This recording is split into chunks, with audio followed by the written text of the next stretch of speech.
So 2 days ago I fell over on the steps and crashed down.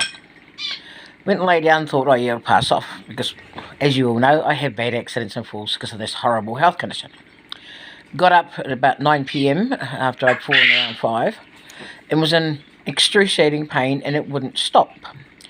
So I rang for an ambulance at 9:30. And they said, oh, it'll take a little while. I'm like, okay. And I said, I'll have to stagger down the stairs to wait for them so they can pick me up because there's no way they'd be able to get me down the stairs.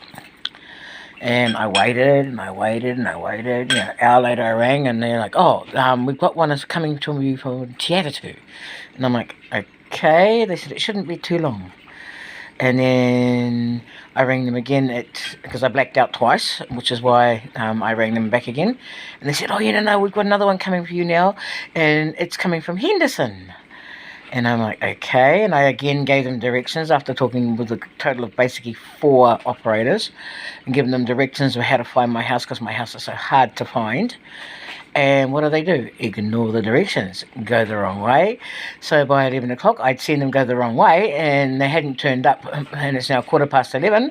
So I end up ringing them again and explaining to them again. They go, oh, tell me when you can see the ambulance.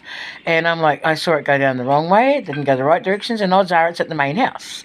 And again, I waited, and I explained to them, and they're still like, yeah. So 15 minutes later, it finally comes around the corner from the main house to where I am.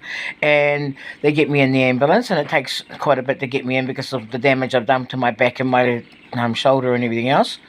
And we get to the hospital, it's now midnight. And they're like, yeah, we'll look into you as soon as we can because we're a little bit busy. And I'm like, okay, that's fine. And I sit there and I wait, and I wait, and I wait. And then I get assessed after about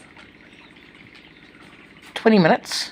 And they go, yeah, no, again, we'll get you to doctor and blah, blah, blah, blah, blah, blah.